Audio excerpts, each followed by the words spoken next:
বিসমিল্লাহির রহমানির রহিম।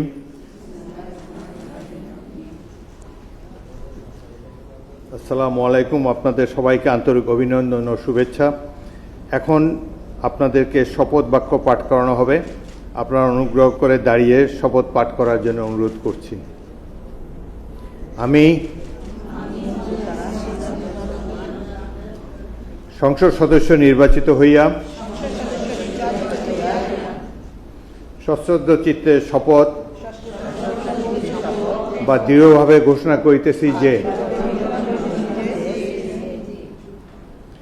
আমি যে কর্তব্যভার গ্রহণ করিতে যাইতেছি তাহা আইন অনুযায়ী ও বিশ্বস্ততার সহিত পালন করিব। আমি বাংলাদেশের প্রতি